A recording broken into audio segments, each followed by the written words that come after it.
माननीय धर्म प्रेमी भाइयों एवं भक्तिमती माता बहनों, आप सबको हार्दिक नमन है।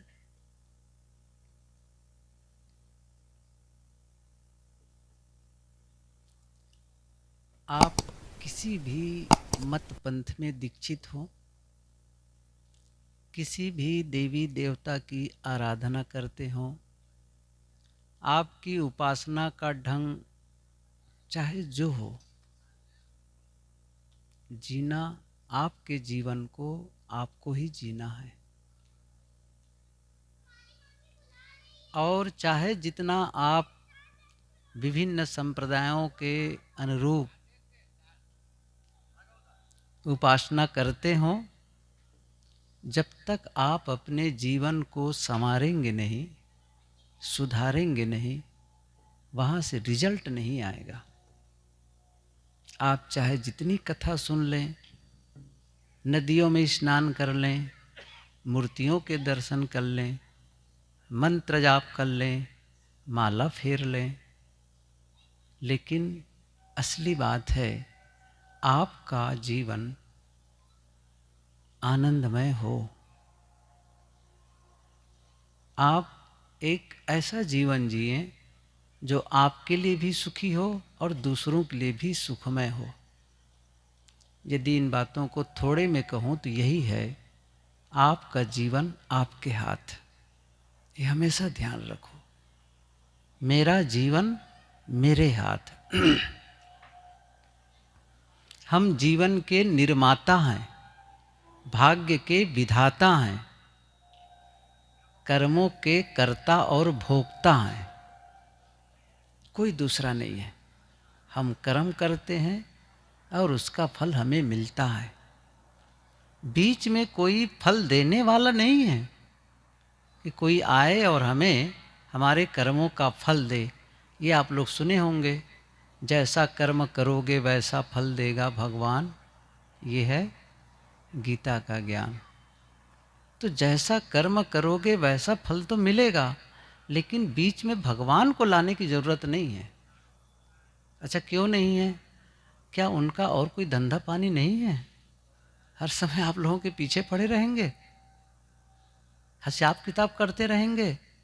सृष्टि में लाखों करोड़ों करोड़ों जीव जन्म ले रहे हैं, मर रहे हैं, जी रहे हैं, सबका हिसाब कोई रखेगा? कितनी हैरानी की बात है। आप केवल कर्नेलगंज वालों का लेन देन, हिसाब किताब, व्यापार बट्टा और जो पारिवारिक स्थिति उसका हिसाब किताब रखें, हैरान हो जाएगा ना कोई। इस पूरी सृष्टि की बात है, कोई नहीं कर सकता है। नियम है, नियम से होता है। गुरुदेव जी उदाहरण दिया करते थे कि जैसे एक किसान 1 एकड़ में गेहूं बोया और प्रत्येक गेहूं को फोड़ करके अंकुरित करना पड़े तो नहीं कर पाएगा। लेकिन नियम है प्रकृति का, मिट्टी, पानी, सूर्य की रोशनी और हवा, ये सबका संयोग मिलता है और 1 एकड़ नहीं, करोड़ों एकड़ के भी गेहूं सब अंकुरित हो जाते हैं। कैसे होते हैं? नियम से होते हैं। ऐसे ही है, नियम से। आप जो करते हैं वो आपको मिलता है, जो करते हैं। जैसे ये हाथ है, ये हाथ को यदि मैं पत्थर पे पटकूं या आग में ये हाथ चला गया तो पत्थर में जब चोट लगी तो दर्द देने के लिए कोई दूसरा नहीं आया, या आग में जैसे ही हाथ गया तो इसमें जो जलन हो रही है इसे देने के लिए बीच में कोई नहीं आया। नियम है, नियम का उल्लंघन। आग में गर्मी है, हाथ जाएगा, किसी को भी जलाएगा। कोई छत पर चला जाए और वहाँ से छलांग लगा दे, वो नीचे आएगा, चाहे वो 7 साल का बच्चा हो, चाहे 70 साल का बुजुर्ग हो, क्योंकि नियम है, पृथ्वी का नियम है कि खींचे वो, गुरुत्वाकर्षण की शक्ति है। तो पूरी सृष्टि एक नियम से चलती है, पूरी सृष्टि, दिन रात का हो ना हो या मौसम का परिवर्तन हो, कैसे होता है, बारिश कैसे होती है। अब पहले के लोग कोई कह दे ये सब भगवान करता है, लेकिन आज नहीं है वो बात। आज बच्चे बच्चे समझते हैं पृथ्वी की दो गतियां हैं, दैनिक गति, वार्षिक गति। दैनिक गति का मतलब है अपने आप में वो एक बार घूम जाती है 24 घंटे में, अपनी धुरी पर एक चक्र लगा लेती है, और इसी से दिन रात, जो हिस्सा सूर्य के तरफ है वो दिन, और जो उसके अपोजिट है वो रात, और वो धीरे धीरे धीरे धीरे ऐसा हो जाता है। अभी रात यहाँ है, कहीं न कहीं दिन है, कहीं सूर्य उग रहा है, कहीं सूर्य अस्त हो रहा है। ये प्रक्रिया हर समय चलेगी। मौसम का परिवर्तन, पृथ्वी चक्कर लगाती है सूर्य का, 365 दिन लगते हैं, और इसी में मौसम का परिवर्तन होता है। और मौसम इसी ढंग से जमीन में जो ये समुद्र है, पानी, विभिन्न जलाशय हैं, गर्मी सूर्य की ताप से भाप बन करके ऊपर आता है, ऊपर चला जाता है, और वहाँ से ठंडकता मिलती है, बारिश हो जाती है। क्यों बीच में किसी को लाने की ज़रूरत है, अपने आप होता है ये।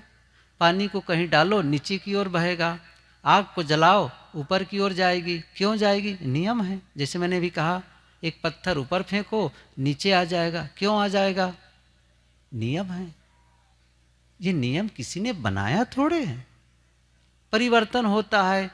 शरीर जन्मा छोटा था, धीरे धीरे धीरे धीरे धीरे धीरे बड़ा हो रहा है, और बड़ा हो रहा है, धीरे धीरे ये और बूढ़ा हो रहा है, और बूढ़ा होकर के जर्जर होगा, मर जाएगा, खत्म हो जाएगा। ऐसे कैसे हो रहा है? क्यों परिवर्तन? क्योंकि बहुत सारे परमाणु इस शरीर में आ रहा है, आते हैं और यहाँ से निकलते हैं। ये निरंतर हो रहा है, क्षण क्षण, हर समय। इसीलिए कहते हैं इलेक्ट्रॉन का प्रवाह, कंपन, बिल्कुल। अब ये सारी चीज़ें इतनी आजकल बिल्कुल साफ हो चुकी हैं, और हम अटके हुए हैं। आप सोच भी नहीं सकते ये ब्रह्मांड कितना बड़ा है, आपका मन नहीं सोच सकता है। आकाश की कोई सीमा है?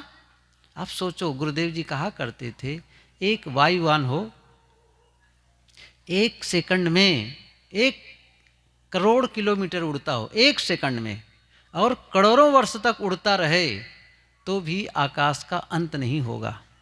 सोच भी नहीं सकते, मन में नहीं आएगा आकाश। काल भी कब से, काल को कोई अंत है? आकाश का कोई अंत है? और कितने यहाँ पर गैलेक्सी और कितने यहाँ पर जो तारामंडल है, आप सोच भी नहीं सकते। पृथ्वी तो बहुत छोटी है इसके सामने, वहाँ से प्रकाश आने में वर्षों लग जाते हैं, और हम क्या बैठ रहे हैं? हमारे भगवान ये सबके निर्माता हैं। कहाँ जन्मे हैं? पृथ्वी में।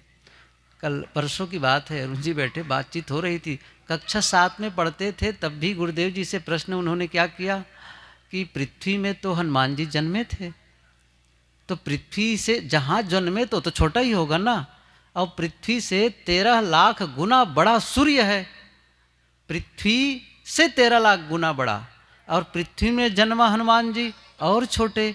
अब उस सूर्य को कैसे निकल गए? कैसे निकल गए बताओ? बाल समय रवि भक्त चलियो, तब तीनों लोग भयो अंधियारे, और को नहीं जानत है जग में, कभी संकट मोचन नाम तिहारो। कोई नहीं जानता है। अब पता नहीं कैसे आप लोग जानते हैं, तो उसने कहा कोई नहीं जानता है। अब ये बात कह दो तो नास्तिक हो जाओगे। नास्तिक काहे को भाई? वो महिमा है, उनकी शक्ति के बारे में बताया गया है। इतने शक्तिवान थे, बलवान थे, अतिशयोक्ति बातें कही जाती है। अब आप सब भी कहते हैं, जैसे आप घर में कहे कि 1 गिलास पानी लाओ पीने के लिए, पानी आया, उसमें घास के 1-2 टुकड़े छोटे छोटे पड़ गए हैं, आप क्या करेंगे? झल्ला करके झुम्मा भर घास भर दियो पानी में। अब कितना आया था? 1-2 टुकड़े। क्या कहती? झुम्मा भर घास भर दिए। अतिशयोक्ति सब करते हैं। आपने कहा भोजन जल्दी लाओ, अब आपके हिसाब से 2 मिनट में आ जाना चाहिए, 7 मिनट लग गया। क्या तुम 6 महीना भोजन ही परसते रहोगी? अरे कितना अंतर हो गया। बोलते हैं ना, अतिशयोक्ति तो सब करते हैं, महाकवि भी करते हैं, उन्होंने भी लिख दिया है, और उस बात को आप बिल्कुल अभिधार्थम लेकर के मानते चले जा रहे हैं। आप मानो भी तो क्या हो जाएगा इससे? चलो मैं उसको बारे में कहता भी नहीं हूँ, मानो जो भी, तो क्या आप झूठ बोलेंगे तो आपको अच्छा परिणाम मिलेगा? हिंसा करेंगे तो अच्छा परिणाम मिलेगा? क्रोध करेंगे तो अच्छा होगा? मैंने कहा था एक दिन ना, क्रोध कुरूपता है और करुणा सुंदरता है। आपको यकीन ना हो तो एक काम करना, दर्पण के सामने जा करके क्रोध करना, खूब करना, अपने जानी दुश्मन को याद करना, उसके सामने खूब क्रोध करना और दर्पण को देखना, आप कैसे लगते हैं? कैसे लगेंगे? अच्छा लगेंगे? आपको ही लगेगा ओह इतना विभत्स, इतना कुरूपता। लेकिन जब आप करुणा में हैं, प्रेम में हैं, मुस्कुराते हैं, आप सुंदर लगने लग जाते हैं। और ये कौन सा गुण है? आपका ही तो गुण है, आप उसे विकसित कर लीजिए। आप ऐसा कह ही नहीं सकते मैं तो कभी मुस्कुरा नहीं सकता, मैं तो केवल कड़वा ही बोल सकता हूँ, मीठा बोल ही नहीं सकता। ऐसा नहीं है, क्षमता है, योग्यता है, मीठा बोलने की भी योग्यता है, क्षमा करने की योग्यता है, विनम्र होने की योग्यता है, सारी योग्यता है, धैर्य धीरज रखने की योग्यता है। इतनी योग्यता है, उन योग्यता को विकसित करो। अच्छा, उस योग्यता को हम गलत जगह लगा रहे हैं। क्रोध, द्वेष, नफरत, लड़ाई झगड़ा, कटु शब्द बोलने में। क्यों? जब हम जीवन को ही बर्बाद करने में तुले हों तो कौन देवी देवता आकर के बचाएगा हमको? क्या उनको पड़ा हुआ है? जिससे आप ईश्वर ब्रह्म परमात्मा कहते हैं, हमारे कोई दुश्मन है क्या वो, जो जबरदस्ती आपके साथ में अन्याय करेगा? नहीं कर सकता है। आप अच्छा करेंगे, अच्छा परिणाम आएगा ही, और गलत करेंगे तब कैसे अच्छा आ जाएगा? नहीं आ सकता है, कोई भी नहीं ला सकता है, कोई भी। आप नाम ले लो किसी का, आखिर ये बताओ भगवान राम को अपने कर्मों का फल भोगना पड़ा कि नहीं? देख लो, शादी को जो लगन है ना, जानते हो कौन कौन उनने उसको विचार किया था? विश्वामित्र, वशिष्ठ और स्वामी शतानंद, ये 3 मूर्धन्य विद्वान मिलकर के लग्न पत्री तैयार किए थे। अमुक तिथि पर अमुक समय शादी हो, ताकि जो वर वधू है वो सुखमय जीवन जिए। विचारते ना आप लोग भी कुंडली ले जाते हैं, देखो कुंडली मिलाओ, मेरी बात मानो ना, कुंडली को आप आग में जला दो, आप कहेंगे पैसा देख बनवाए हैं। वो दिमाग खराब करता है। कौन क्या कुंडली देख के बात करते हैं? जितना उलझेंगे उतना ही आप उलझेंगे अपना और परिवार को। कितने लोग अच्छे संबंध, अच्छे रिश्ते आते हैं, ये नहीं मिल रहा, वो नहीं मिल रहा है, उसको छोड़ देते हैं, और बहुत मिले हुए रिश्ते ऐसा कहा करके कुंडली मिलाकर कहते हैं थोड़े दिन में खत्म हो जाता है, थोड़े दिन में खत्म हो जाता है। इसलिए ये सब उलझन में नहीं पड़ना चाहिए, लेकिन पड़े रहते हैं। बोध नहीं है ना, समझ नहीं है आपको। हम सबको अपने कर्मों पर विश्वास नहीं है, कर्म फल पर विश्वास नहीं है। क्या हुआ राम और सीता का? जैसे ही धनुष को वो तोड़ते हैं, इतने में उनके अनुसार वाल्मीकि तो साफ बताएं कौन आ गया? परशुराम। और जो हल्ला मचाने लगे कि आतंकी मच गए वहाँ पर, तो परशुराम बहुत मुश्किल से भगवान राम ने संभाला उनको। वो तो लक्ष्मण तो पता नहीं उनके लिए और क्या क्या बोले चले जा रहे थे, वो भड़के चले जा रहे थे, वो बहुत मुश्किल से संभाले, तब जाकर के वहाँ से छुट्टी मिली। अब आए तब राजगद्दी में गद्दी में बैठ कर के काम हो जाना चाहिए। अब कह भी रहे हैं कि कल गद्दी हो जाएगी आपकी। अब पूरे राजा नगर में प्रचार हो चुका है, उत्सव मनाए जा रहे हैं, कल सुबह राम की राजगद्दी होगी। सुबह क्या हुआ? क्या हुआ? सब समझ रहे हैं ना क्यों हो गया? सुख से बीता जीवन। अच्छा वो भी ठीक है, अब वो भी चले गए। अब चले गए तब ऐसे नहीं कि चलो भाई ठीक है गाड़ी छकड़ों में चले जाए, रथ में चले जाए सामान लेकर के, नहीं, तापसवेश गजब है भाई, तपस्वी, और वो भी नहीं गांव में मांग करके नहीं खा सकते, दूसरा का दिया भोजन नहीं, खुद उपार्जित करो। अब जाए तो बिल्कुल तपस्वी, तो बेचारा खड़ाऊ बन करके जा रहे थे भगवान राम। अब खड़ाऊ बन के गए, अब वो भी सहन नहीं हुआ और गए भरा तो खड़ाऊ को भी मांग लाए। सही है ना, खड़ाऊ भी मांग लाए, अब नंगे पैर चलो। कारण जो हो, ऐसा हुआ कि नहीं हुआ है, कितनी कठिनाई झेलनी पड़ी उनको। गुरुदेव जी एक बढ़िया उदाहरण देते थे। एक आदमी आया, कहते थे महाराज जी मेरे समान कोई दुखी नहीं है, इस पूरी दुनिया में सबसे ज़्यादा मैं दुखी हूँ। गुरुदेव जी ने कहा क्या दुनिया भर का सर्वेक्षण कर लिए हो? अरे महाराज सुनो तो सही, सचमुच मैं बहुत दुखी हूँ, कोई नहीं है मेरे समान दुखी। तब गुरुदेव जी ने कहा ये बताओ घर से निकाल दिए गए हो? नहीं महाराज घर में हूँ। अच्छा तुम्हारी पत्नी को कोई ले गया है? अरे नहीं महाराज पत्नी घर में है। भगवान राम से ठीक हो ना, वो राज्य से निष्कासित थे, उनकी पत्नी को रावण जो महाबली और रावण वो ले गया था, उनसे तो सही हो, क्यों दुख दुख रोते हो? कितना संकट झेलना पड़ा। जब बहुत देर तक कोई अपना दुखड़ा रोता है तो लोग कहते हैं रहे दो भैया, कहा अपना राम कहानी सुनावा था। मतलब दुख भरी कहानी। चाहे कृष्ण के जीवन को देख लो, भोगना नहीं पड़ा, कर्मफल भोग। किसके लिए कहते हैं? शिव और पार्वती को देख लो। कमाल है, शिव अवघड़ दानी, सबको बाल बच्चा देने वाले, उनका कोई बाल बच्चा था? देख लो शास्त्र को, वो तो सुनते आए हैं, बस यूं ही कहते रहते हैं। पार्वती का पुण्य कोख नहीं खुला था, जो स्वामी कार्तिकेय और गणेश उनके बच्चे नहीं थे। अच्छा मैं कैसे कह रहा हूं, यूं ही बैठ के बोल रहा हूं क्या? आप पढ़ लीजिए ब्रह्म वैवर्त पुराण, पढ़ लीजिएगा, उसमें साफ बातें लिखी हुई है। गुरुदेव जी ने लिखा है पुण्यक व्रत करने के बाद भी पार्वती का कोख नहीं खुला, बच्चे नहीं हुए। अच्छा गणेश के बारे में सभी जानते हैं, कैसे वो हुआ है उसको। पार्वती स्नान कर रही थी और मैल इतना निकला, सोच भी नहीं सकते थे, कब से नहाई नहीं रही होगी, वो तो वही जाने। और गणेश सरीखे बन गया, पूरा गणेश बन गया। कहा है भाई, देखो मैं नहीं कह रहा हूं, अच्छा सब लोग कहते हैं इस बात को। अच्छा ठीक है, गणेश बन भी गया, प्राण फूंक दिया गया, चलो वो भी समझ बात आती, इतना तो ठीक है। अब शंकर जी तपस्या करके आए, तब समझ जाना चाहिए, आप तो त्रिकालज्ञ है ना कि सामने कौन है। अब उससे लड़ाई शुरू हो गई। अब सही बात, उनको रोका गया था कोई अनथराइज, कोई ऐसे अदर पर्सन ना आ जाए, और तो देखे तभी बड़ा विचित्र दिख रहे थे वो, भूत प्रेत सरीखे। तो फिर कहे रुक जाओ भाई, अंदर में माँ है, स्नान कर रही है, मत वो करो, न जाओ अंदर में। अरे मेरा घर है, अरे नहीं नहीं नहीं जाना है।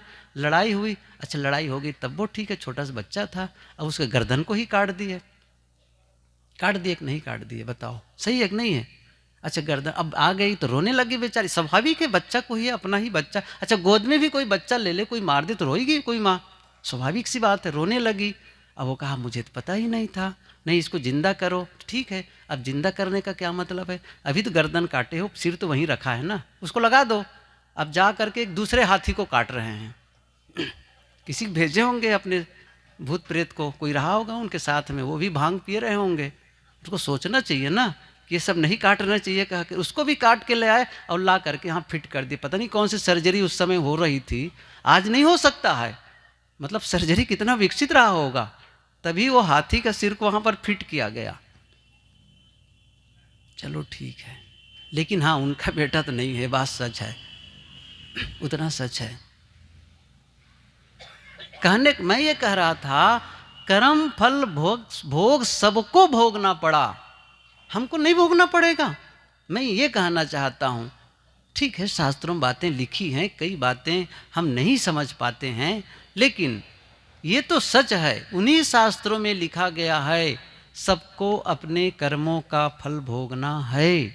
बस यही बातें यहीं कही जा रही है, आप अपने कर्मों को सुधारो, इतनी सी बात कही जा रही है।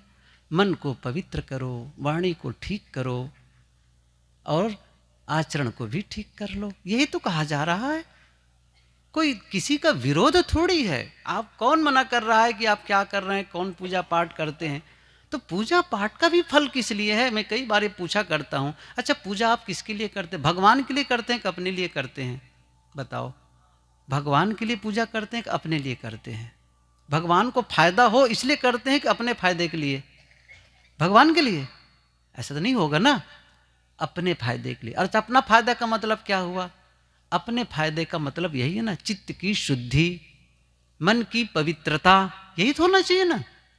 और ये नहीं हो रहा है तो फिर क्या मतलब है? जीवन में निर्मलता नहीं, पवित्रता नहीं, और बस यही करते जा रहे हैं। और वो भी बड़े विचित्र है भक्ति करने वाले। आपको एक चीज बताऊं मैं, आप ख्याल करिए इस चीज को। एक आदमी है, सिगरेट पीते हुए जा रहा है और मंदिर दिखा सामने, तो क्या किया, मंदिर के बाहर जूता उतारा, सिगरेट को फेंका, सही नहीं, सिगरेट को फेंका और फेंक करके अंदर चला गया। अंदर चला गया, हाथ जोड़ा, अनुनय विनय किया, कीर्तन किया, आरती किया, फूल जो सब कुछ किया, और कुछ देर परिक्रमा करके फिर वापस आया। अच्छा, फिर वापस आया, फिर जूता पहना, फिर सिगरेट जलाया और फिर चला गया। मेरा एक प्रश्न है, मंदिर के अंदर सिगरेट क्यों नहीं पी रहा था वो? मंदिर के अंदर क्यों नहीं पी रहा था? आप कहेंगे वाह भगवान है, तो बाकी जगह भगवान नहीं है? आप बताएं, भगवान मंदिर के दीवारों के अंदर है कि भगवान बाहर भी है? है ना असमंजस वाली बात? बाहर है कि नहीं है? नहीं है, कण कण में कहते हैं। क्यों कहते हैं? सब जगह भगवान नहीं है। भगवान कहाँ नहीं है बताओ? अच्छा, तो फिर बाहर, अच्छा मंदिर के अंदर ही क्यों मार रहे हैं?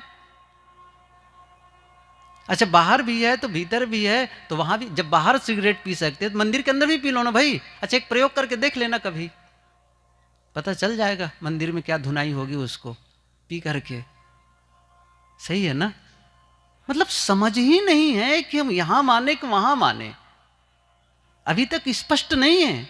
जब आप मंदिर के अंदर गलत नहीं कर सकते तो बाहर गलत क्यों कर रहे हैं? किस अधिकार से मिल गया है? मंदिर में जाकर के बहुत विनम्र और शालीन, और परिवार में आए तब वहां शालीनता नहीं चाहिए। पत्नी के सामने, बच्चों के सामने, घर वालों के सामने, वहां पर अनुनय विनय नहीं चाहिए, वहां मीठे शब्द नहीं चाहिए। असली भगवान तो घर में है। सच बताऊं ना, ये जितने प्राणी हैं ना वही देवी देवता हैं, जितने नर वे देवता, और जितनी नारियां वे देवियां हैं। इनके साथ में सुंदर व्यवहार, यही उनकी पूजा है। नवरात्रम के समय दुर्गा रखते हैं, ठीक है, वो आपकी आस्था है, रखो। और उनके सामने जाकर के भले गाते रहते हैं, त्वमेव माता च पिता त्वमेव। जो एक मक्खी भी पैदा नहीं कर सकती, उनकी आप आराधना कर रहे हैं। और जगदम्बा प्रत्यक्ष बैठी हुई जो सबको पैदा करने वाली हैं, उनको तो आप, उनके प्रति कितना नाराज होते हैं, और कहीं कहीं तो उनको मार पीट भी करते हैं। कितने हिंसक लोग हैं। नकली देवी देवता की पूजा और असली देवी देवता का तिरस्कार, आप बदल दीजिए इस चीज को, व्यवहार में लाइए आपकी उपासना को। ये देवी देवता है, इनके साथ सुंदर वे छल कपट न करो, धोखा न दो। मंदिर में गए, पूजा कर लिए, वहां भगवान है, और मंदिर के बाहर तो भगवान नहीं है। ग्राहक भगवान नहीं है, दुकान में आने वाला, ऑफिस में आने वाला भगवान नहीं है, स्कूल में जाकर बच्चों को पढ़ाते बच्चे भगवान नहीं हैं, घर वाले भगवान भगवती नहीं हैं। दृष्टि ही ऐसी है, पथरा गई है। देवत्व की बुद्धि, मनुष्यों में देवत्व की बुद्धि हो। मनुष्य देवी देवता है, प्राणी देवी देवता है। कबीर साहब जी कहते एक जीव को भी मत मारो, जीव मत मारो बापुरा सबका एक है प्राण, हत्या कभू न छूटी है जो कोटिन सुनो पुराण। ये तमाम मत पंथ वालों की भी विचित्र लीला है। कोई बकरा मुर्गी मारेगा, खा लेगा, कोई सुअर मारेगा, खा लेगा, कोई गाय मारेगा, खा लेगा। कुछ लोग हैं जो सब खा लेते हैं और बड़े ईश्वर के भक्त बने रहेंगे। आप देख लीजिए पुरानी परंपरा में, जो भी आत्मा से अलग परमात्मा माना, ईश्वर को कहीं आकाश में माना, ईश्वर को, देवी देवताओं को खुश करने के लिए बलि और कुर्बानी, देख लीजिए पुरानी परंपरा, चाहे वो वैदिक परंपरा हो चाहे सामी परंपरा हो। लेकिन जिन्होंने माना कि वह आत्मा भीतर ही है, उसने कभी भी हत्या नहीं की है। चाहे वो बुद्ध हो, चाहे वो महावीर हो, चाहे कबीर हो, कभी भी नहीं मारा किसी को। सबके साथ सुंदर व्यवहार। आप जब दिल में मानने शुरू कर देंगे सबके घट में है वो, शताएं साहब कहते ना, जीव मत मारो बापुरा, एक जीव को, एक छोटे से प्राणी को भी मत मारो। आप सोचेंगे मार करके मैं हत्या का पाप गंगा जा करके नहा लूंगा और पाप कट जाएंगे। धोखे में जीवन न बिताओ। गंगा नहाने से पाप नहीं कटता है, तीर्थों में जाने से पाप नहीं कटता। कितनी बार मैं उदाहरण देता हूँ, 4 धाम घूम करके आने वाले, इसी गोंडा जिला की तो बात है, क्या नाम वो पंडित जी शुक्ल जी के साहब, सालपुर के पास में, हाँ 100 साल के लगभग में उम्र हुई उनकी। मैं नहीं, शुक्ल जी थे ना, वो घोड़े पर चढ़ा करते थे बुजुर्ग, अब तो शरीर नहीं रहा हो गया। बहुत पहले तो गुरुदेव जी के साथ एक बार, ये तौधत क्या नाम है ये जो बीड़ी वाला जी भगत का, रगड़गंज से पैदल गुरुदेव जी के साथ सब संत लोग चले गए सामान लेकर के। गुरुदेव जी कहे थोड़ा पैदल ही चलूँगा, तो सब तो चले गए, मैं गुरुदेव जी के पीछे पीछे जाने लगा। तो थोड़ा पंडित जी के यहाँ बैठना है, आश्रम के थोड़े पहले है वो आश्रम, उनका घर, तो गए बैठने के लिए। और उस समय उनकी उम्र 100 से कम नहीं रही, तो वो आँख से देखना, आँख से दिखाई नहीं दे रही थी तब। पहले तो मैं देखा था, आँख से भी देखते थे, लेकिन तब उम्र के लिहाज से आँख चली गई थी। तो घर वाले बताए, गुरुदेव जी जाकर चारपाई में बैठ गए, मैं खड़ा था। घर वालों ने कहा कि महाराज जी पधार चुके हैं, आ गए महाराज जी। जैसे सुने तो वो जो बुजुर्ग थे बूढ़ा, वो क्या करिए, मुंह से तम्बाकू को निकाले हाथ से और फेंके। खुद तो नहीं देख रहे थे, उन्होंने सोचा गुरुदेव जी भी नहीं देख रहे होंगे, वो तो देख ही रहे थे सामने से। अब कई बार कह चुके थे, नहीं माने, अब कुछ भी नहीं कहे, कुछ सामान्य बातचीत हुई, चल दिए। मैं भी चला गुरुदेव जी। जब गांव के बाहर निकले तो कहते हैं, ये जो शुक्ल जी हैं 4 बार 4 धाम करके आए हैं, अभी तम्बाकू नहीं छूटा है। गुरुदेव जी ये भी कहते थे, 4 धाम करके घूम करके आने वाले अपने भैंस खोल करके दूसरे खेत में चराने लगते हैं।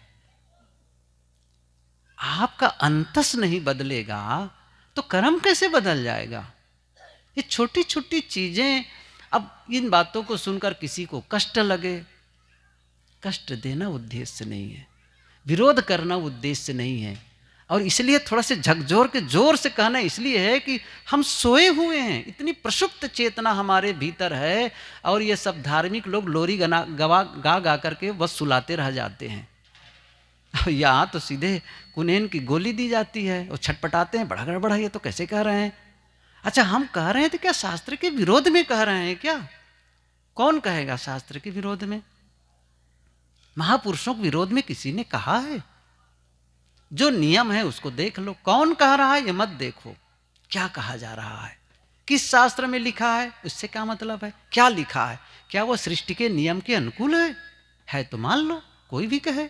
और चाहे जो भी शास्त्र में लिखा हो, यदि वो सृष्टि के नियम के विरुद्ध है, अमान्य है। ये छोटी छोटी बातें हैं, समझने जैसी है, हम समझ ले। और इसी के चक्कर में पड़ करके उन्हें ठीक करने, उन्हें पूजा आराधना करके अपने पाप काटने के लिए तमाम पूजा पाठ तंत्र मंत्र, उफ कितनी बातें चलती। अंधविश्वास में समाज पूरा जकड़ा हुआ है। बचाओ अपने आप को। दुआ भभूत लगन मुहूर्त अंगूठियाँ, क्या कहा जाए। अब आजकल एक नया फैशन शुरू हो गया है, काला धागा पैर में हाथ में, गजब हो। कुछ भी आपको कह दे और बस करते चले जाएं। कुछ तो सोचो, काला धागा पहनने से क्या हम कभी बीमारी नहीं लगेगी, कभी एक्सीडेंट नहीं होगा, क्या हो जाएगा, अजर अमर हो जाएंगे काला धागा पहन करके। छोटे छोटे बच्चों को ताबीज लाल धागा पहनाए रखते हैं, भय डालते हैं, यहाँ ताबीज, गले में ताबीज, कमर में ताबीज। धन्य हो, पढ़ लिख करके आप कुछ तो बुद्धि खोलो भाई, कुछ तो खोलो।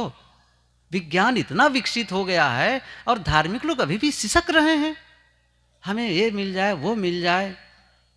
योग्यता तो बढ़ाओ, काबिल तो बन जाओ, जो चाहते हो उसके काबिल बन जाओ, बस वो चीजें आपके पास आ ही जाएंगी।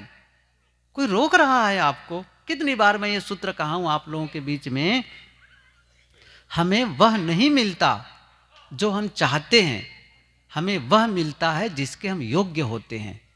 हमें वह नहीं मिलता जो हम चाहते हैं। क्या चाहते हैं? क्या चाहते हैं? सोच लो।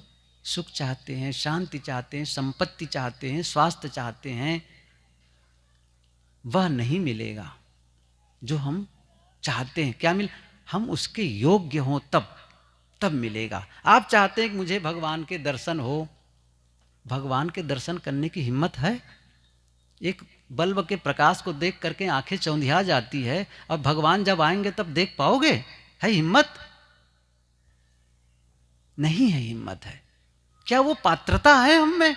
सचमुच हम भगवान के पास जा सकते हैं? कौन सी पात्रता है बताइए? क्या मन की पात्रता है? मन में वो पवित्रता है? वाणी की पवित्रता आई है?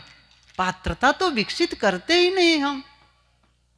पात्रता विकसित। और मैं यही बता रहा हूं, ऐसा नहीं कि मैं यहां पर कोई श्राप देने बैठा हूं। मैं निवेदन करना चाहता हूं, आप में योग्यता है कि आप अपनी पात्रता विकसित कर सकते हैं, विकसित कर सकते हैं। यही हम बताए चले जा रहे हैं। आपके अंदर वो शक्ति है कि आप अपनी पात्रता को बढ़ा लें, हृदय को निर्मल कर लें, पवित्र कर लें, वाणी में संयम ले आए, आचरण को ठीक कर लीजिए। मन वाणी कर्मों की पवित्रता, यही तो बताया जा रहा है। और फिर इससे बढ़कर के ईश्वर पूजा क्या होगी? फिर आपको लगने लग जाएगा, आप जब बैठेंगे तो आपको महसूस होने लग जाएगा भीतर में। मैंने कहा था ना एक दिन, आप यहाँ हैं, क्या आपसे अलग कोई सत्य है? आपसे अलग कोई सुख और शांति है? आपके अलग कोई ईश्वर और परमात्मा है जिसको लेकर के भीतर लाना है? अरे अनावरण, डिस्कवर। आप ध्यान दीजिए इस चीज को। जब कहीं पर चौराहे पर किसी मूर्ति को स्थापित की जाती है तो पहले उसमें एक कपड़े से ढका जाता है, ढक देते हैं। कोई गणमान्य, कोई नेता, राजनेता हो या कोई श्रेष्ठ व्यक्ति हो, जिनको बुला करके उसका अनावरण किया जाता है। ऐसे ही हमारे भीतर भी वो परमात्मा है, अनावरण करना है। कबीर की पंक्ति इसी के लिए है, घूंघट का पट खोल रे तो को पीऊ मिलेंगे। वो घूंघट, वो अविद्या का पर्दा, वो मोह का, अज्ञानता का पर्दा है, उसे निकाल दो बस। कहीं अलग है क्या? वो अलग नहीं है, आपके भीतर है। जैसे एक पत्थर में भगवान की मूर्ति है, कोई भी मूर्तिकार पत्थर में कहीं से ला करके वहां डालता है क्या भगवान या देवी देवता को? है। क्यों नहीं दिखता है? क्योंकि उसमें ऐसे भी अंश हैं जो उसको ढके हुए हैं। और मूर्तिकार क्या करता है? जो अंश उस मूर्ति को ढके हुए है उसको खुट खुट करके निकाल देता है, बस निकाल देता है। और जैसे निकला मूर्ति प्रकट हो गई। ऐसे ही आपके भीतर में परमात्मा तत्व है, लेकिन वो प्रकट हो जाए कब? जब आप बाहर से जो ढके हुए अंश हैं, जो अविद्या, अज्ञानता, मोह, मूर्छा, बेभानी में जी रहे हैं, उसे ठीक कर ले बस। उसे ठीक कर ले, दोषों को हटा दीजिए आप, फिर वो प्रकट हो जाएगी। आप खुद महसूस करने लग जाएंगे। कहाँ बाहर जाना है आपको? आपके भीतर ही है वो तो। बाहर कहीं पा सकता है कोई? कोई नहीं पा सकता है। बाहर आंख से देखोगे तो रूप होगा, कान से सुनोगे शब्द होगा, जीभ से चखोगे रस होगा, नाक से सूंघोगे गंध होगा। पंच विषयों से रहित है। क्या वो पदार्थ है? परमात्मा मतलब कोई पदार्थ है क्या? पदार्थ तो है नहीं है जिसे आप इंद्रियों से ग्रहण करना चाहते हैं। नहीं, वो तो अंदर की स्थिति है, बस उससे आप शांत होकर के आप उसे पा सकते हैं। तो ये कुछ बातें थी जो मैं थोड़ी सी कह रहा था। मैं एक थोड़े से दूसरी बातें, ये थोड़ा सा चैप्टर, थोड़ा से हम इसको चेंज करते हैं विषय को, इसको तो यहीं पर छोड़ देते हैं। अब मैं एक दूसरी बात कहना चाहता हूँ। क्या कहा कि आपका जीवन आपके हाथ, इस पर कह रहा था। आप अपने जीवन के जिम्मेदार हैं। कितने प्रतिशत जिम्मेदार हैं? 100% जिम्मेदार हैं। 100% जिम्मेदार हैं। अर्थात आपके जीवन में जो कुछ भी आता है, मेरे जीवन में जो कुछ भी होता है, उसके लिए मैं दूसरों को दोष नहीं देता। मैं स्वीकार करता हूं यह मेरी गलती है, कुछ है इसमें, मुझे ठीक होना है। और मैं अपनी गलतियों को निकालता हूं और फिर से मैं सही रास्ते पर चल पड़ता हूं। कोई भी ऐसा कोई भी, हम सबको यही करना चाहिए। दो बातों पर मैं ध्यान केंद्रित करना चाहूँगा। आपका जो निजी जीवन है, ये मेरा अलग ही विषय होता है। व्यवसायिक जीवन, पारिवारिक जीवन, निजी जीवन, ये 3 सूत्र याद रखना। सभी पर तो मैं व्याख्या नहीं करूँगा अभी। क्या क्या कहा मैं? व्यवसायिक जीवन, पारिवारिक जीवन, निजी जीवन। व्यवसायिक जीवन, जहाँ आप लोग व्यवसाय करते हैं, नौकरी करते हैं, व्यवसाय करते हैं, कुछ भी करते हैं जहाँ से अर्न कमाते हैं धन, वो व्यवसाय है, वहाँ समय देते हैं। दूसरी बात है, वहाँ से समय बचा करके पारिवारिक, परिवार को समय देना। घर में पत्नी है, बच्चे हैं, माता है, पिता है, और भी स्वजन हैं, उनके लिए समय दो। और तीसरा है निजी जीवन। निजी जीवन, इस समय मैं इसी पर थोड़ी सी बातें करूं। निजी जीवन, खुद का निजी जीवन, उसके लिए भी समय दो। निजी जीवन का मतलब उस समय क्या करना होगा, इस निजी जीवन के लिए, परिवार के लिए तो मैं कल बोलूँगा। आज निजी जीवन के विषय में बताता हूँ कि आपका तन और आपका मन, आपका तन, आपका मन, बस इस पर ध्यान दो। यदि मैं इस ढंग से कहूँ, स्वस्थ तन प्रसन्न मन, ये सूत्र याद रखो। क्या कहा? स्वस्थ तन प्रसन्न मन, ये काम कर सको। अपने शरीर को स्वस्थ बनाओ और मन को प्रसन्न रखो। क्यों? क्योंकि आप ही हैं जो परिवार से मिलते हैं, आप ही हैं जो व्यवसाय में जाते हैं, आप केंद्र में हैं, आप ही जाते हैं, आप ही संपर्क करते हैं। आप कैसे हैं? आप कैसे? आपसे महत्वपूर्ण एक होता है बीइंग और दूसरा होता है डूइंग, होना और करना। आपके होने से करना निकलता है। आपका होना गलत होगा तो करना गलत होगा ही। आपका होना, आप कैसे हैं? कल्पना करिए, बीमार, आप शरीर से बीमार हैं और मन से आप नाराज हैं। परिवार से मिलेंगे, कैसा रिजल्ट लाएंगे? जो मैं बोल रहा हूं ना, मेरे साथ साथ आप चलें तो ही बात समझ में आएगी। आप बिल्कुल इधर उधर की बातें सोचेंगे तो भूल ही जाएंगे। मैं क्या कहा, फिर से कह रहा हूं, आपका शरीर अस्वस्थ है, बीमार तन और नाराज मन। अब जाकर के आप किसी से मिले, अपने लोगों से मिले, परिवार के लोगों से मिले, अच्छा रिजल्ट आएगा? नहीं आएगा। अच्छा, व्यवसाय में जाएंगे तब एक शरीर भी बीमार है और मन भी नाराज है। ग्राहकों से कैसे व्यवहार होगा? ऑफिस में कैसा व्यवहार होगा आपका? क्योंकि आप पहले ही क्रुद्ध बैठे हैं, वैसे भी बीमारी चल रही शरीर में, सही रिजल्ट नहीं आएगा। लेकिन आप स्वस्थ तन और प्रसन्न मन, अब जाकर के मिले किससे, कैसा होगा? बढ़िया रिजल्ट लाएंगे।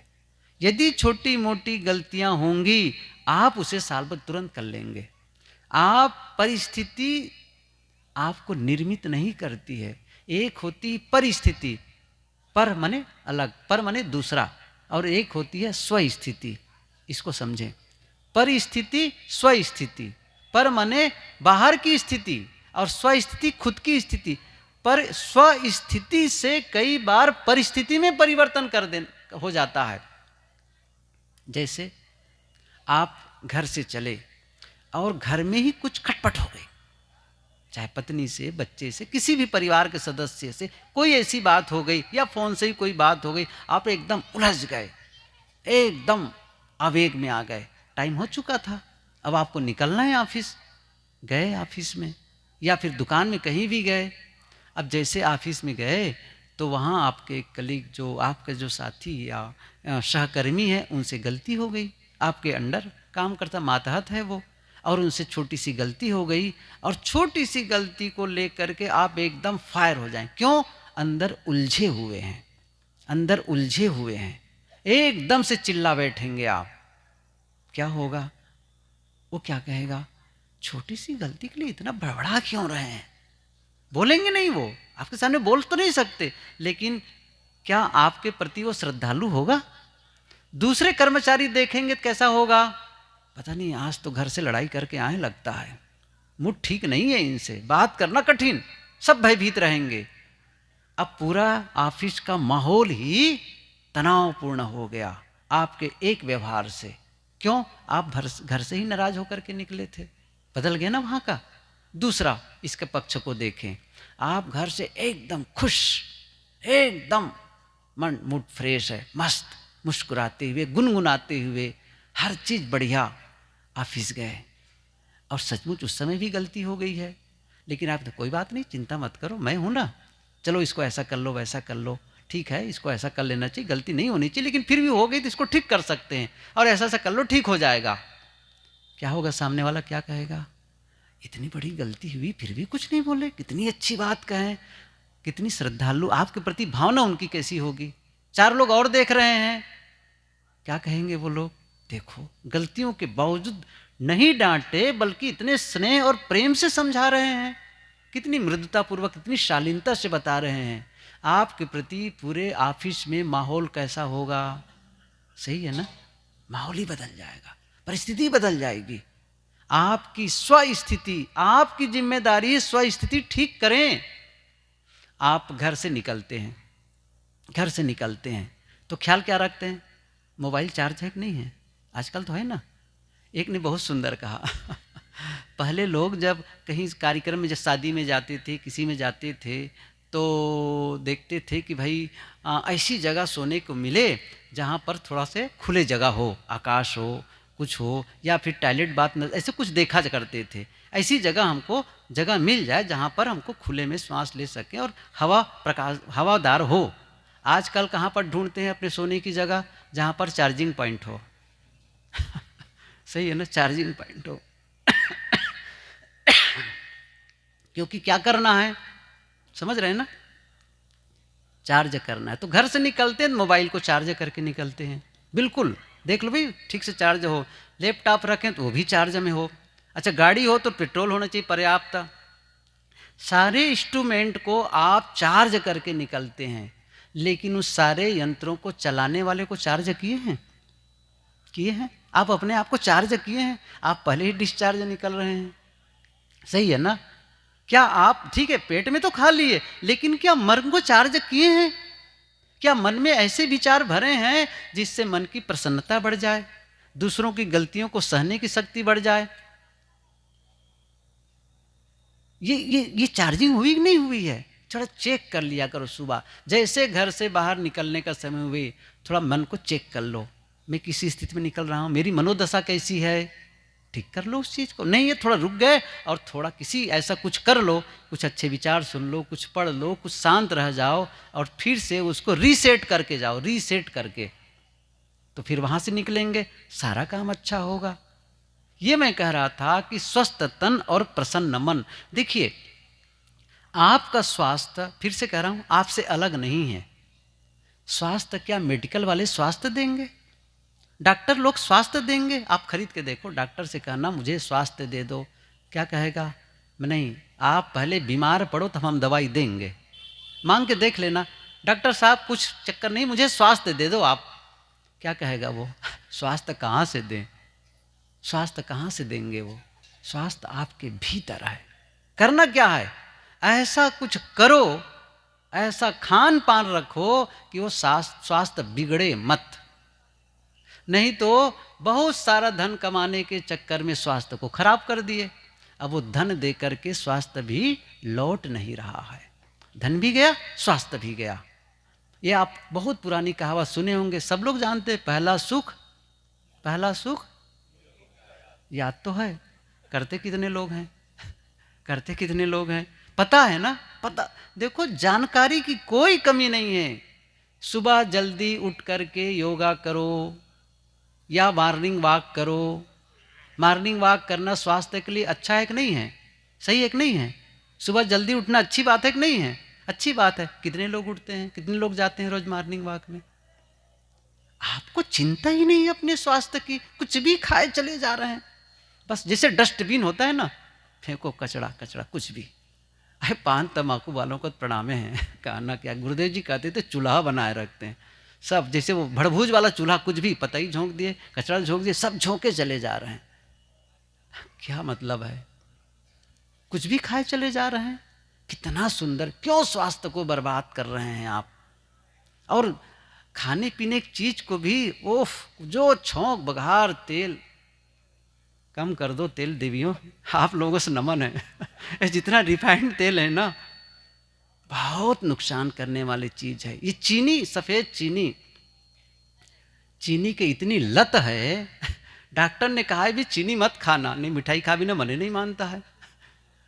हे भगवान, आपको जीवन जीना है, आपको जीना है, क्यों नहीं मान रहा है? सुंदर सुंदर प्रकृति के फल मिले हुए हैं, कितने अच्छे अच्छे मीठे मीठे फल हैं। अभी देखो आम आने वाला, केला, वाह, खा के देखो जरा से।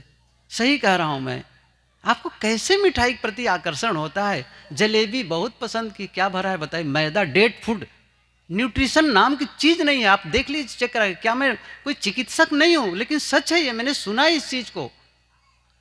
न्यूट्रिशन क्या, मैदा में क्या है, वो डेट फूड है, बिल्कुल न्यूट्रिशन नहीं है। आप देख लीजिए उस चीज को।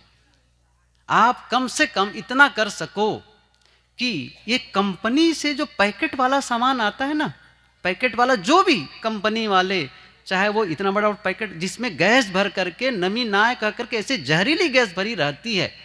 वो इंजीनियर वहाँ काम करते थे, वो एक ट्रेन में मिल गए थे, मुझे बताने लगे वो, जब हम लोग को देखे ये खीरा टमाटर और फल वगैरह खाते, महाराज बहुत अच्छा करते हैं, ये पैकेट वाला बहुत जहर है।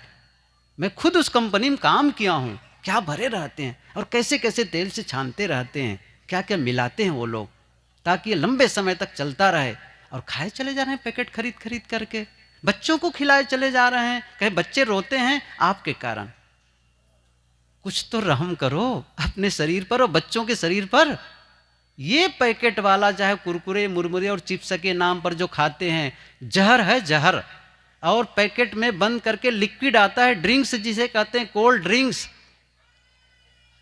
क्या कहते हैं उसको, टॉयलेट क्लीनर, धो के देख लेना, साफ हो जाता है।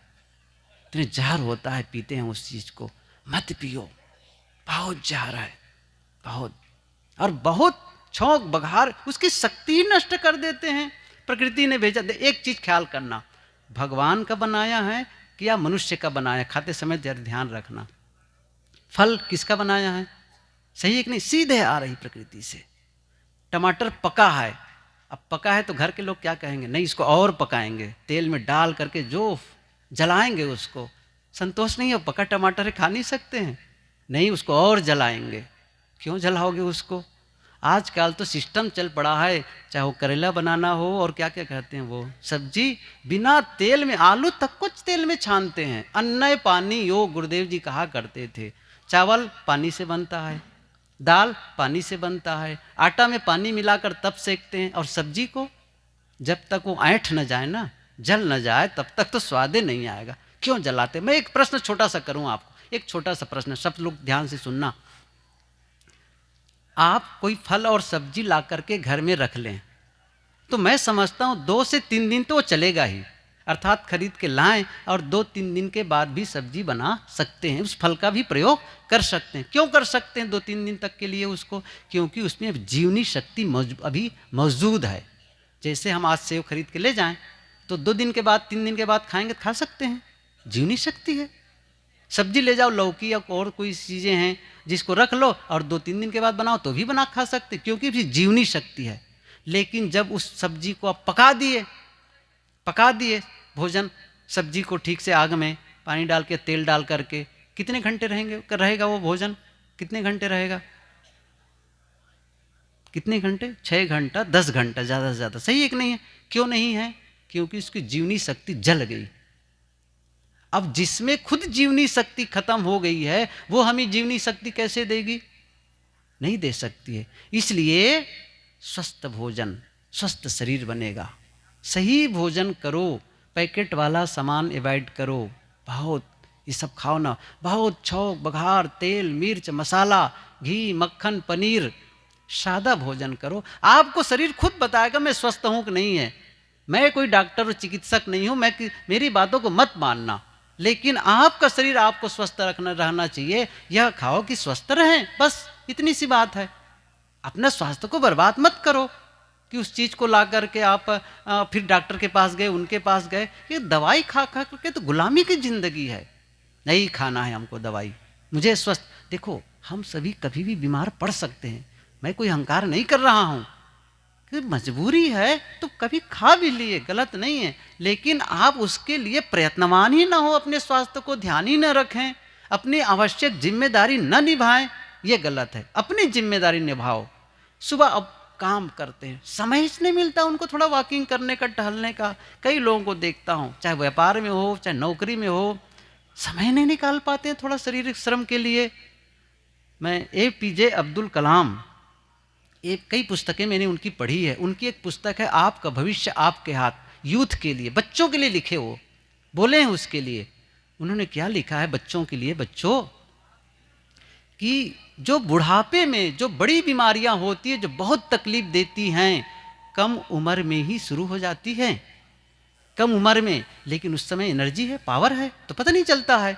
वहीं से शुरुआत, बीज उसका वहीं पड़ जाता है। इसलिए पहले ही सावधान रहो ताकि जीवन में बड़ी बीमारी का सामना न करना पड़े।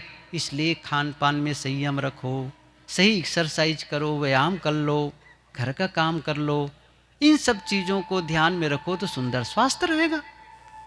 दूसरी बात है मन, दूसरी बात है मन, ये तो और विस्तार की बात है। मन पर तो काम ही नहीं करते हैं, स्वास्थ्य पर तो बहुत लोग कामें कर लेते हैं, थोड़ा भी बैठ करके मन को शांत करने का प्रयास नहीं करते। न थोड़ी अच्छी खुराक, कुछ अच्छे विचार सुन लो, अच्छी पुस्तकें पढ़ लो। पुस्तक पढ़ना जैसे कोई आजकल पुरातन पंथी हो गया है। मैं एक बात पूछूं, यहाँ अधिकतम लोग तो पढ़े लिखे लोग बैठे हैं, कितने लोग अनपढ़ बैठे हैं जो स्कूल गए ही नहीं हैं? हाथ उठाओ जरा से, कितने लोग स्कूल गए ही नहीं हैं कभी? मतलब उसको ये भी नहीं पता कि आ क ख ग घ अंगा किसे कहते हैं, ABCD किसे पता ही नहीं है। अच्छा, इसका मतलब सब पढ़े लिखे हैं। मेरा एक निवेदन यही पूछना है, आप लोग अपने जीवन को सुंदर बनाने के लिए सद्ग्रंथों का अध्ययन 1 महीने में कितनी पुस्तक पढ़ लेते हैं? कोई है? अच्छा, 2 महीने में एक पुस्तक पढ़ने वाले नहीं है? सही है ना? और क्या कल्पना कर रहे हैं, हमें भगवान दर्शन देंगे? सही है ना? हमें भगवान दर्शन देंगे, हमें शांति मिलेगी। और मैं सही बताऊं, भगवान आ जाएंगे तो चाटे ही लगाएंगे कहे कि तुम कामें नहीं करते हो, केवल आशीर्वाद के बल पर कोई आपको कल्याण होगा किसी का? नहीं होने वाला है। काम करो, जीवन भर काम किए। देखो राम और कृष्ण जीवन भर काम किए, किसी भी महापुरुष को तो जीवन भर काम किए। बुद्ध और महावीर के जीवन को तो, कबीर को देखो जीवन भर मेहनत किए। और हम लोग बिल्कुल निकम्मे बने हुए हैं अपने। ठीक है, बाहर के धन कमाने के लिए आप मेहनत करते हैं, लेकिन मन को पवित्र करने के लिए कितना काम करते हैं। आप अपने दैनिक रूटीन को देख लीजिए, सुबह से शाम तक जो दैनंदिनी है, सुबह से शाम तक आप सुबह उठते हैं, फिर क्या क्या करते हैं, क्या क्या करते हैं, ऐसा करके रात में आते हैं, आप TV वगैरह देखें और सो गए। थोड़ा समय निकालें अपने लिए। अच्छा, कुछ थोड़ा बहुत कर भी लिए, ऐसा अगरबत्ती वगैरह चढ़ा लिए, फूल वगैरह चढ़ लिए, बस ओम नमः शिवाय कर लिया और बस चुप हो गया, कुछ भी नहीं। थोड़ी देर बैठो, शांत मन वाला हो सको, और थोड़ी देर बैठ करके अपने मन को ऑब्जर्व करो, मन में कैसे कैसे विचार कर रहे हैं, उसे मुझे शांत करना है। ध्यान करो, ध्यान करो। समय तो खत्म हो गया, ध्यान क्या बताऊं ध्यान करो। कैसे ध्यान करना है, बहुत थोड़े में बताता हूं, बहुत संक्षिप्त में। सबको ध्यान करना चाहिए। आप कहेंगे मन रुके चाहे मत रुके, बैठो तो सही, बैठो तो सही, थोड़ी देर बैठो। अब जितना समय, 5 मिनट, 10 मिनट, आधा घंटा, 1 घंटा, जितना आप बैठ सको, थोड़ी देर ध्यान। चाहे वो विद्यार्थी हो, चाहे गृहिणी हो, चाहे व्यवसायी हो, चाहे नौकरी पेशा वाला हो, कोई भी हो, शांति चाहिए ना, मन की प्रसन्नता चाहिए ना। कैसे होगा? मन की सफाई, धुनो। गुरुदेव जी कहा करते थे धुनिया, रुई धुनने वाली। आजकल तो मशीन आ गई, पहले वो आता है ना धनुष वाला, समझ रहे हैं, इसे धुनता था। गुरुदेव जी के मैंने देखा है धुनते हुए, मैं भी देखा हूँ, बहुत पहले होता था। तो इतने रुई में कचड़ा है, धूल है, और धुन धुन करके रुई को एकदम जैसे कोई रेशा रेशा अलग कर देता है। ऐसे ही साधक अपने मन को धुन करके, उसके सारे कचड़े को झाड़ करके उसको साफ कर देता है। बैठते ही नहीं धुनने के लिए उसको, कहाँ से साफ? मन ही साफ नहीं है। धोखे में है कि हमें परमात्मा दर्शन देगा, हमें भीतर में जो है वो प्रकट हो जाएगा, कोई महात्मा आएगा आशीर्वाद दे देगा। और वो कहता है ना मेरे आशीर्वाद से सब ठीक हो जाएगा, वो धोखे में रखते हैं। किसी के आशीर्वाद से किसी का कल्याण नहीं होगा। आप खुद अपने को आशीर्वाद दे के अपना कल्याण कर सकते हैं। कौन आशीर्वाद दे रहा है जिससे कल्याण हुआ है किसी का? किसी का कल्याण नहीं हो सकता है आशीर्वाद के बल पर। खुद मेहनत करेंगे तो ही होगा। तो मैं कह रहा था रोज थोड़ा ध्यान करो, ऐसे बैठ जाओ थोड़ा सा। अब बैठो, थोड़ा सा रीढ़ सीधी रखना जब बैठते समय। थोड़ा सा बैठ के देखो जरा से, बैठ के देखो जरा से 2 मिनट के लिए। पैर को थोड़ा पद्मासन हो चाहे अर्ध पद्मासन हो, जिस प्रकार से ऐसे बैठ लो थोड़ी देर के लिए। बैठे थोड़ा से 2-3 मिनट के लिए बैठे हैं ऐसे, सीधे बैठा हूँ। रीढ़, गर्दन और सिर बिल्कुल सिधाई में हो। शरीर का कोई भी अंग तना हुआ ना हो, ये ख्याल रखो हमेशा बैठते समय। अंग पूरा रिलैक्स, एकदम शिथिल, पूरी तरह से, लेकिन सीधा बैठे। सिर, गर्दन और रीढ़ एक सिधाई में हो। उस समय ध्यान करते समय आंखें बंद होनी चाहिए, सबकी आंखें बंद। आंखों में कोई शिकन नहीं, चेहरे में कोई शिकन नहीं, शांत बिल्कुल। और भीतर में एक संकल्प भाव, मैं ध्यान में प्रवेश करके रहूँगा, मैं ध्यान में प्रवेश करके रहूँगा, मैं प्रवेश करके रहूँगा, मैं कर सकता हूँ, करके ही रहूँगा, पूरा विश्वास। शांत इस भाव से बैठें कि मैं कुछ नहीं चाहता, कुछ नहीं चाहता, कुछ भी नहीं। बस कुछ मिनट के लिए मैं कुछ नहीं चाहता, बाकी समय चाहूँगा, कुछ नहीं। और ध्यान आपका श्वास पर, सांस आ रही है, जा रही है, प्रत्येक श्वास को देखो। पूरा ध्यान मन सांस पर, सांस आ रही है, जा रही है, एक भी सांस न छूटे। धीरे धीरे सांस अंदर, धीरे धीरे सांस बाहर। सांस जब अंदर जाती है तो नासिका के दीवारों को छू कर जाती है, बाहर आती है तो छू कर आती, वहाँ ख्याल करें। या फिर सांस जब आप लेते हैं पेट थोड़ा फूल जाता है, सांस जब बाहर जाता है तो पेट थोड़ा सिकुड़ जाता है, वहाँ देखें, महसूस करें कि सांस आ रही है, जा रही है। प्रत्येक श्वास को देखें और शांत, मैं शांत आत्मा हूँ, मैं शुद्ध आत्मा हूँ, मैं अकेला हूँ और शांत हूँ। मेरा मन शांत, बिल्कुल शांत, मैं कुछ नहीं चाहता, एकदम शांत, मौन, किसी से मिलना नहीं है, कहीं ध्यान नहीं लगाना है, सबसे अलग, अकेला, मैं अकेला हूँ, शांत हूँ, पूर्ण मौन, सन्नाटा, शांत।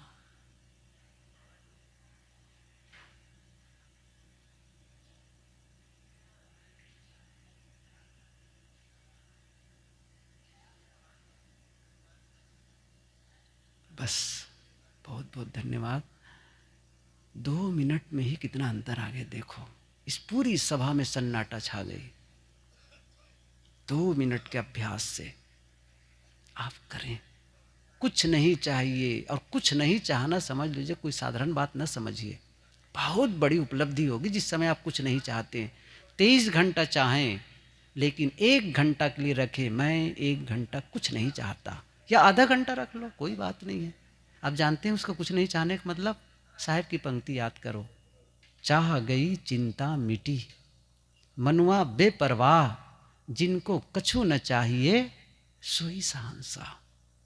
कुछ नहीं, न मुझे स्वर्ग चाहिए, न मुझे नरक चाहिए, न मुझे कोई भी नहीं चाहिए, न कहीं आना है, न जब, कुछ भी नहीं चाहिए, बस शांत। ये उपलब्धि है। जिस समय मन एकदम मौन हो जाता है, शांत हो जाता है, आप अपने आप को पा जाते हैं। उसी प्रकार जैसे आप नींद में जाते हैं, गहरी नींद में सब कुछ भूल जाते हैं, और अपने आप में स्व अपीति, उपनिषद की भाषा है स्व अपीति, अपने आप को पा जाना। जब सब कुछ भूल गया, अपने आप शांत रह गया, ये समाधि की अवस्था है। ध्यानम निर्विषयम मनः, सारे विषयों का निर्विषय हो जाना ध्यान है। ध्यान को थोड़े में गुरुदेव जी ने लिखा है, कुछ न करना ध्यान है। तन से भी कुछ नहीं, वाणी से भी कुछ नहीं, और मन से भी कुछ नहीं। कुछ न सोचो, शांत हो जाओ। न कर सको, मैंने कहा श्वास देखो, सांस आ रही है, जा रही है, आ रही है, जा रही है। फिर मन भटक गया, फिर वापस, फिर भटक गया, फिर वापस। अभ्यास, यही तो अभ्यास है। और इसी के लिए जब गीता में बात आई है, चंचलम ही मना कृष्ण परमाथि बलवद दृढ़म तस्याहम निग्रहम मन्ये वायुरोषु दुष्करम। ये अर्जुन ने कहा है, बहुत कठिन है इसको वश में करना, कैसे करूं? ये वायु को वश में करने के समान है। कृष्ण ने कहा, असंशयम महाबाहो दुर्निग्रहम चल। निश्चित सही कह रहे हो महाबाहो, अर्जुन को कहते हैं, सही कह रहे हो, गलत नहीं कह रहे हो, लेकिन एक रास्ता है। अभ्यासेन तु कौन्ते वैराग्यण च गृह्यते। अभ्यास और वैराग्य से इसे वश में किया जा सकता है। वो अभ्यास बताया, मैं वही अभ्यास बताया अभी। थोड़ा अभ्यास करो, फिर भटके, फिर वापस, फिर भटके, वापस वापस वापस। Just take coming back. और कितना बैक टू होम, अपने भीतर आ जाना है, बस बस भीतर आ जाओ, वापस वापस अंदर। जैसे भटका वापस, भूल गए तो भटकेगा, 1 मिनट 2 मिनट, अरे साधना में बैठो, शांत, फिर वापस। जितना आप अभ्यास करते जाएंगे, भीतर शांत होते चले जाएंगे, और भीतर से वैराग्य, कुछ नहीं चाहिए। ये 2 काम कर सकें तो भीतर में परिवर्तन होते देखेंगे आप, होते देखेंगे। करेंगे ही नहीं काम, नहीं होगा। पर भरोसे काम नहीं होता है, खुद को करना पड़ता है। तो ये कुछ बातें मैंने कही। आप सभी क्या कहा? स्वस्थ तन और प्रसन्न मन, ये 2 सूत्र याद कर लो।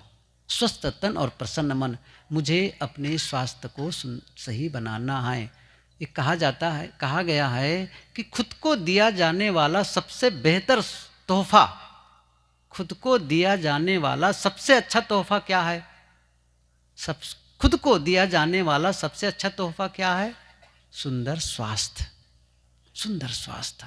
आप गले में सोने की चेन दे दो, सुंदर बुशर्ट दे दो, ये तोहफा नहीं है, ये तोहफा नहीं है। मन बीमार हो, क्या मतलब निकलता है? तन सुंदर हो, एक गोस्वामी जी बहुत अच्छी बात कहते हैं, मन मलिन तन सुंदर कैसे, विष रस भरा कनक घट जैसे। मन मलिन तन सुंदर, तन बहुत सुंदर, इतना सुंदर कि अवार्ड मिले, इतना सुंदर कि अब बस क्या पूछना, इतनी सुंदरता है। लेकिन जब अंदर का स्किन किया गया, सिटी स्कैन किया गया, कहे कैंसर है, अब वो सुंदरता किस काम की? सही है ना? मन मलिन तन सुंदर कैसे, विष रस भरा कनक घट जैसे। जैसे सोने के घड़े में जहर भरा हो, कौन अच्छा है? मिट्टी के घड़ा में यदि भरा हो अमृत, सही है ना? मिट्टी के भी घड़ा में हो, वो महत्वपूर्ण है। सोने का घड़ा महत्वपूर्ण नहीं है, महत्वपूर्ण है भरा क्या है। आपके शरीर के रंग ढंग का महत्वपूर्ण नहीं, उसके अंदर भरा क्या है, आप महसूस कर दे। मैंने कहा ना, अंतस से आचरण बनता है। आपका अंतस नकारात्मक है, आपके शब्द भी नकारात्मक निकलेंगे। आपके अंदर में जहर भरा है, वाणी से जहर निकलेगी, कर्म से जहर होंगे। लेकिन पवित्रता है, वाणी से भी पवित्रता निकलेगी, मिठास निकलेगी। तो अंतस को ठीक करो। अब कब होगा? जब भीतर झांकोगे। ये मन की पवित्रता पर काम करें। स्वस्थ तन और प्रसन्न मन। बहुत बहुत धन्यवाद। मैं जानता हूँ कि 9 मिनट ज़्यादा हो गए हैं लेकिन ये कहना था थोड़ा सा, साहेब बंदगी।